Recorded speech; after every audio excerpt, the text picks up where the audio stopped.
A group of 6 people head to a town called Twilight's Edge.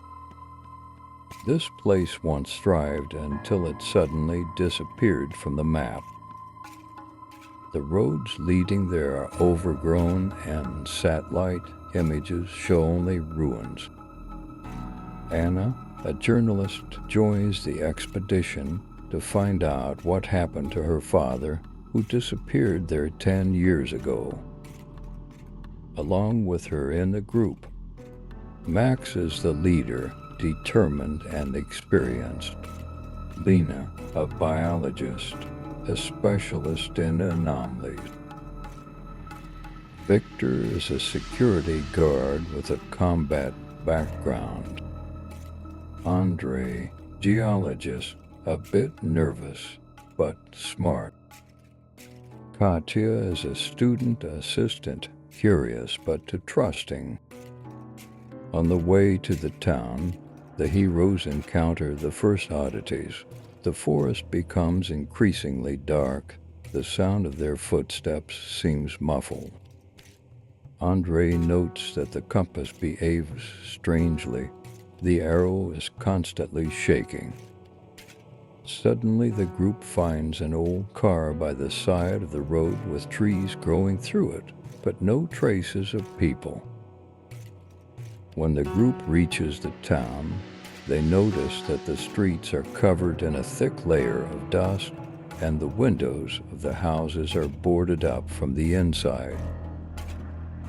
However, there are faint lights burning in some places. Lena notes that the air feels strangely heavy. Max decides to explore the central square, where the group finds the remains of a camp. Equipment is tattered, belongings are scattered. During the night, Katya is awakened by strange sounds. She hears whispering outside the window and sees a figure standing motionless in the darkness. When she calls out to the others, the figure disappears. The next day, they encounter their first zombie. This is no ordinary reanimated dead person. It moves smoothly and quietly as if it is watching. Max tries to talk to it, but the creature only repeats, "They're coming." Before Victor shoots, the zombie looks directly at Anna, saying her name. After encountering the first zombie, the group begins to realize that the city harbors more than just abandoned streets. Victor and Max decide to set up a security perimeter around the place where they've set up. Lena collects soul samples, noting that it is soaked in a strange gray slime. Anna finds an old diary in one of the ruined huts. The pages vaguely describe gray nights when people became part of something bigger.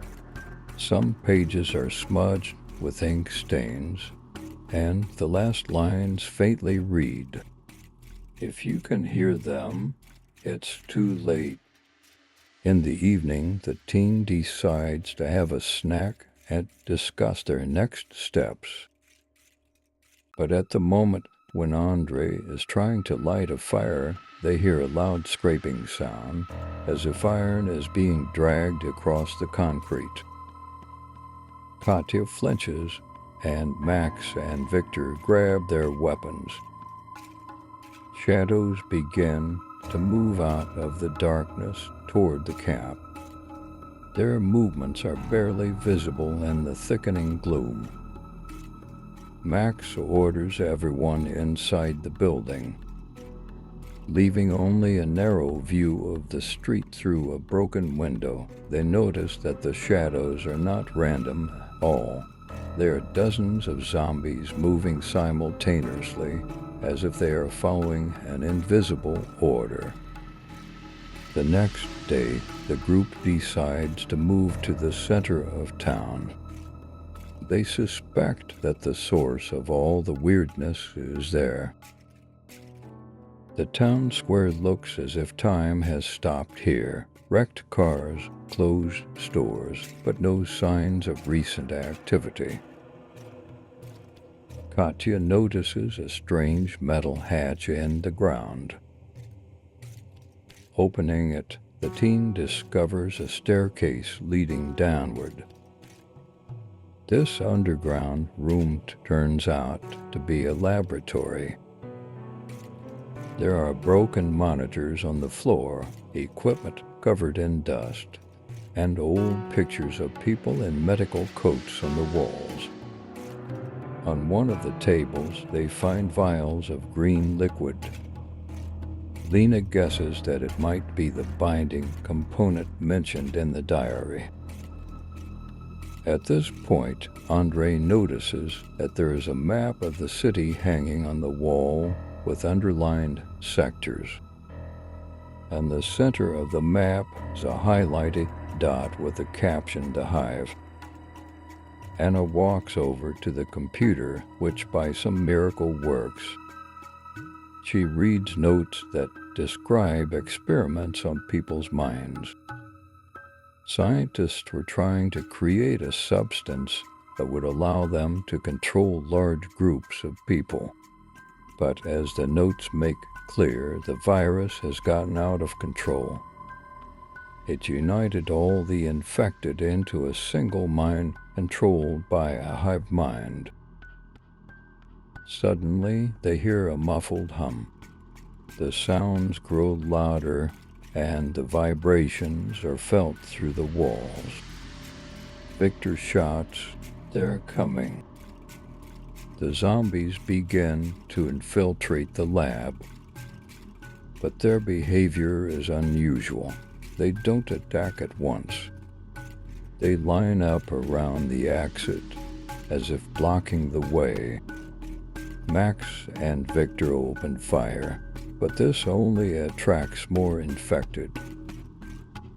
Anna is horrified to realize that the zombies are trying to pull them deeper into the tunnels. She recalls the notes saying, "The virus knows how to lure." Katya, scared out of her wits, begins to lose control, screaming that they are all going to die. The group decides to split up.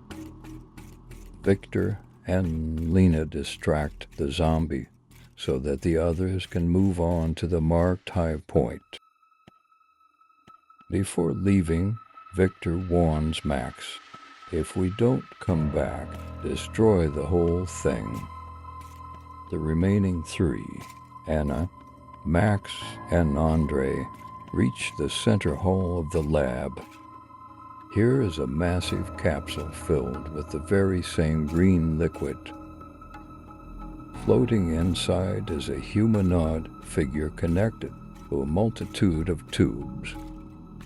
Max realizes that this is the source of everything, some kind of mind controlling the infected.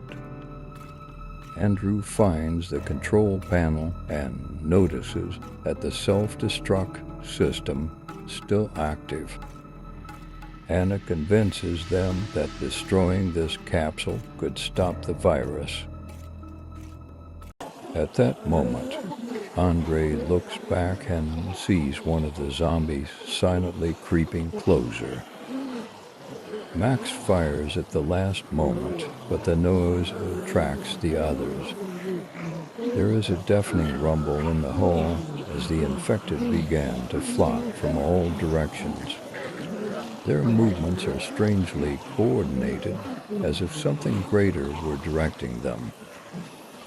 Max tries to cover Anna and Andre, but he quickly runs out of ammunition. Anna yells for Andre to start the self-destruct process. He shakily enters the code on the panel, but the capsule with the creature suddenly begins to glow. From it comes something that sounds like a human voice. "You have come too late." The figure inside the capsule opens its eyes. It is not just a human, but a being with a blank but piercing stare. The voice continues right inside the character's head. I am all of them. I see you. I feel you. Anna grabs her head, feeling her consciousness fill with alien images. The dark forest, the infected on the move, the streets filled with shadows. She feels like she's starting to lose control. Max realizes that the creature is trying to take over their minds and screams, "Don't look at it." He grabs an iron bar and lunges at the control panel, trying to speed up the destruction process. The self-destruct system activates. Sirens blare deafeningly throughout the dungeon, and a message flashes on the screen. Countdown to detonation, 10 minutes. The zombies become even more aggressive.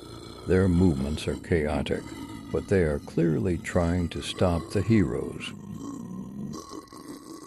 Andrew is injured when one of the infected grabs his shoulder, but Anna manages to hit the creature with a pipe. They run through the tunnels trying to find a way out, but one by one the paths are blocked. Max orders them to move forward, and himself stays behind to hold off the pursuers. His last words are, "Make it all worth the sacrifice." Anna and Andre find a staircase leading outside. At that moment, the building begins to shake at the sounds of an explosion erupt from the depths. A huge wave of heat and fire bursts out of the tunnels, sweeping away everything in its path. Anna and Andre climb out of the tunnels and find themselves in the forest. They look back. The laboratory building is buried under the ground, and puffs of thick black smoke rise from the forest. For a moment it seems that they have won, but their joy has not lasted long. His eyes begin to cloud over, and his skin becomes covered in strange patches. Anna realizes that he is infected. Anna notices that the forest around them is becoming strangely quiet. Even the wind seems to be dying down. Andre falls to his knees, panting. With pain in her heart, she takes his knife and says, "I'm sorry, but I'm not going to let this continue." Andre barely nods, realizing there is no choice.